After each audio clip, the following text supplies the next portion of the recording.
मंत्री सुनेत्रा पवार, सुनील तटकरे, मंत्री मकरंद आबा पाटील, खासदार नितीन पाटील आणि राज्य महिला आयोगाच्या अध्यक्षा रुपाली चाकणकर ज्या आहेत ते आता शासकीय विश्रामगृहातून यशवंतराव चव्हाण यांची जी समाधी आहे या समाधीस्थळी अभिवादन करण्यासाठी निघालेले आहेत। खरं तर उपमुख्यमंत्री झाल्यानंतर पहिल्यांदाच सुनेत्रा पवार ज्या आहेत त्या सातारच्या दौऱ्यावर आहेत, त्यामुळे सातारा जिल्ह्याचे जिल्हाधिकारी, पोलीस अधीक्षक सगळे बडे अधिकारी या ठिकाणी त्यांना भेटण्यासाठी आल्याचं आता आपल्याला पाहायला मिळते। आणि आता आपण पाहतोय की शासकीय विश्रामगृहातून उपमुख्यमंत्री सुनेत्रा पवार बाहेर पडलेले आहेत आणि आता यशवंतराव चव्हाण जे महाराष्ट्राचे शिल्पकार आणि महाराष्ट्राचे पहिले मुख्यमंत्री होते यांच्या समाधीस्थळी आता निघालेले आहेत आणि त्या ठिकाणी त्या पोहोचून यशवंतराव चव्हाणांच्या समाधीला अभिवादन करणार आहेत। आणि त्यानंतर ज्यावेळी उपमुख्यमंत्री अजित पवार यांचा विमान अपघात झाला त्या विमान अपघातात उपमुख्यमंत्री अजित पवार यांचे सुरक्षा रक्षक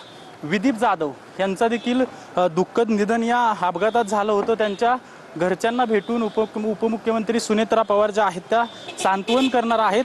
आता आपण पाहतोय की ही जी वाहनं आहेत आणि सुनेत्रा पवारांचा जो ताफा आहे तो यशवंतराव चव्हाण यांच्या समाधीस्थळी निघालेला आहे, प्रीती संगम या ठिकाणी निघालेला आहे आणि थोड्याच वेळात आता उपमुख्यमंत्री सुनेत्रा पवार ज्या आहेत त्या यशवंतराव चव्हाणांच्या समाधीवर जाऊन अभिवादन करणार आहेत। त्यांच्यासोबत आपण पाहिलं की सुनील तटकरे असतील, मंत्री मकरंद पाटील असतील किंवा राज्य महिला आयोगाच्या अध्यक्षा रुपाली चाकणकर देखील त्यांच्यासोबत आपल्याला पाहायला मिळाल्या।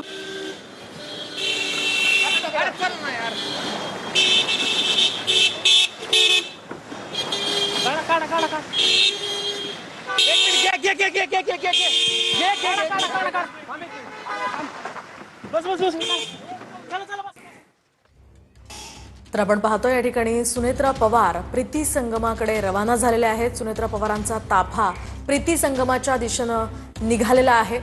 साताऱ्यात पोहोचल्यानंतर शासकीय विश्रामगृहातनं आता उपमुख्यमंत्री सुनेत्रा पवार, रुपाली चाकणकर, सुनील तटकरे, मकरंद आबा पाटील आणि इतर काही महत्त्वाचे पदाधिकारी, नेते आता प्रीती संगमावर जाण्यासाठी निघालेले आहेत।